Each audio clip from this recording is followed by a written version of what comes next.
there's two very specific mistakes that salespeople make. The two greatest mistakes that salespeople make. The number one mistake that salespeople make is we simply do not ask for the order, or we delay in asking for the order. We're afraid to ask for the order. Let's go back to that now. When could your customer say yes? In the collision repair world, when could they say yes? Could they say yes the minute they have a wreck and call you up and say, come and get my car, you're going to fix it? They do all the time, right? Sure they do. They can. Okay, so we have to know that. So my answer is, when is it appropriate to ask for the order? Whenever you believe they have enough information that they could say yes. You won't know how much information they have until you ask for the order. Something like, would you like for us to just handle everything? That's a sales close. It's appropriate. It's a soft close. I actually call that the magic close. When you learn how to ask somebody, can I just take care of everything for you, that works very well. So the biggest mistake salespeople make is we simply don't ask for the order. Now I'm going to tell you what the second biggest mistake salespeople make is. We talk about things that don't interest the customer. We spend time talking about things that don't interest the customer because we've been taught that people buy for technical reasons. Well, according to the Sandler Selling Institute, something I read a number of years ago, it said this: 80% of the purchasing decisions that people make are actually emotional, not logical. So all of your cognition that you've been taught to spew in order to sell your product or your service is probably a waste. Because people buy for their reasons, not yours. People buy on emotion, not logic. So the second biggest mistake that salespeople make is they talk about things that don't interest the customer. I wonder if we ever do that. Let me tell you a story. A friend of mine was in his early 60s, lived in Northern California, owned a real estate company, owned part of a real estate company. In his agreement, I believe it was at 62, he had to sell out. It was part of his buy-sell agreement. So at 62, he sold his share of the real estate company and he had a lot of money. First time in his life, he had like a lot of cash. Now this fellow talks in a very down-home, colloquial way, kind of the country part of Northern California. He said, you know, I always wanted to buy me one of them hot rod little Mercedes sports cars.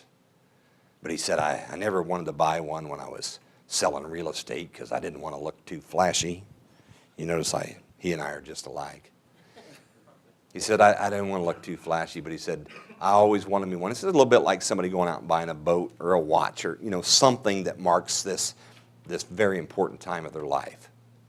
I always wanted to buy a hot rod little Mercedes sports car. So he goes down to the kind of local-ish, nearby Mercedes dealer, and he walks in, and there's a salesman there.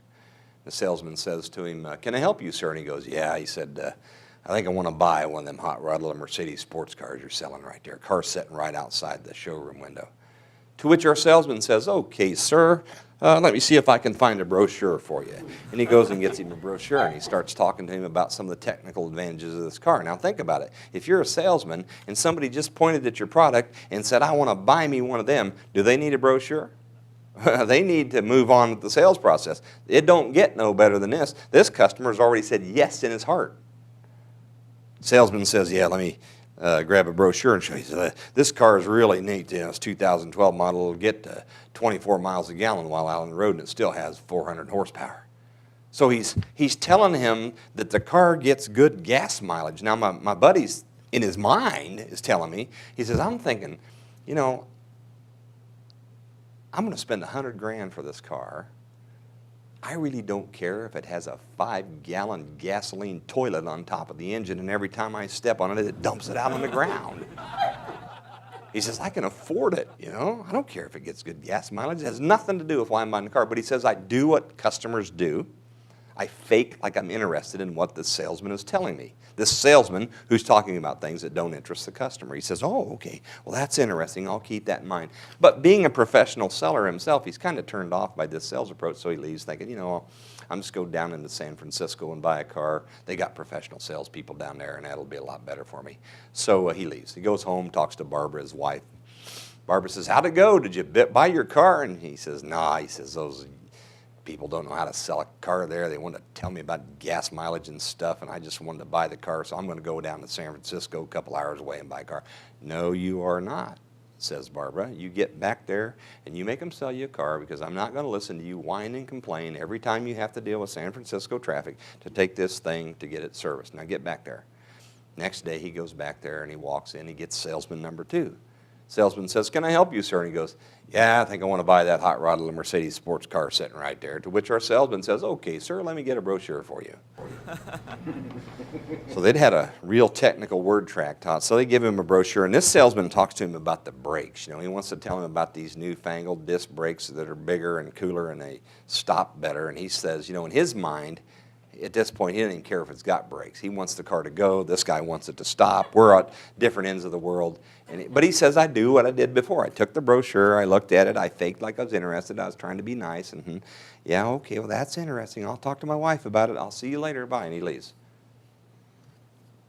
Goes home. Barbara says, get back there. So he does. Third day, gets the dealer principal himself. Dealer principal's a cool guy. He knows how to sell. He uses a sales close that might shock you. You see, I think this guy had studied what they call NLP, neuro-linguistic programming, where probably he had learned how to kind of copy the state and behavior of the prospect. So, because people tend to like people like themselves. Walks in and dealer principal recognized him. He says, "Hey, haven't you been in here before?" He goes, "Yeah." He says, "I've been trying to buy one of them hot rod little Mercedes sports cars you guys are selling." And he says, "Oh, well, why in the world would you want one of them things anyway?" And this is a sales story. But I'm telling you, that's not that bad of a close, because who are we talking about now?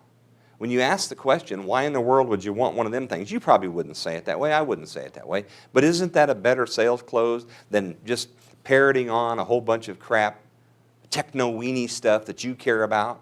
Talking about things that don't interest the customer. Now we're finding out what interests the customer. So my buddy says he wasn't prepared for the question. He goes, "First thing I could think of was, I hear they're fast."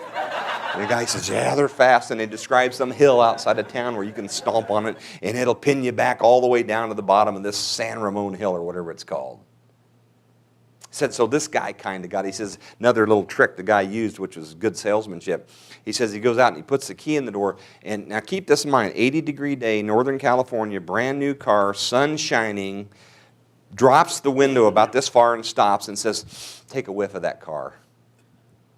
He got the guy to smell the car because he knew that's the reason people buy stuff. They like the new car smell.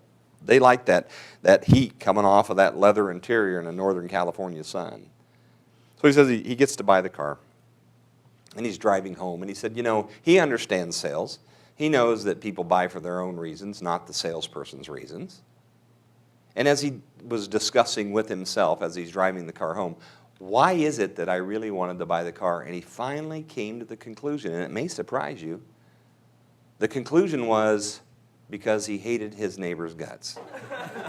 That's the reason he was buying the car. Yep, I hate my neighbor's guts, because he said, I've lived next to this guy for 20 years. For 20 years, this fella has always played the one-upsmanship game.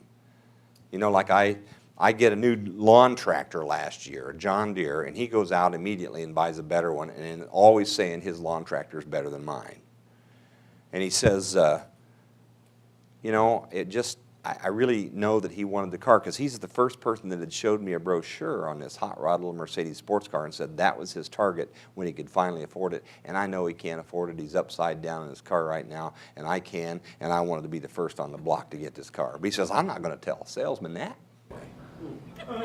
So as he's driving home, fully hating his neighbor, but loving the fact that he's finally got a one-upsmanship, he says he knows, as perverted as it sounds, it must have been okay with God or the universe or something, because he says as he's driving home, just before he whips into his driveway, he catches out of the corner of his eye, but his neighbor riding the John Deere lawn tractor in his own yard, and he's thinking, this is too good to be true. You know, so he pulls up into the driveway. He does what you always do when you get a new car. You stop doing this at some point, I'm not sure when, but you got a brand new $100,000 car. You don't just get out and walk in the house. So you get out and you kind of step back and admire it, you know. He said probably part of me was goading the neighbor into coming over to see me. So he says, I'm kind of walking around the car, admiring it. Neighbor, I hear the tractor shut off. You know, it's almost like he heard angels in heaven singing. And he said, here comes the neighbor. And he comes over and he goes, oh my goodness. You bought that hot rod little Mercedes sports car. I just love that car. You know what my buddy does? He reaches in and he pulls a brochure off the seat and he goes, yeah, and this baby will get 24 miles a gallon. And you know another thing about it, it's got these really cool disc brakes.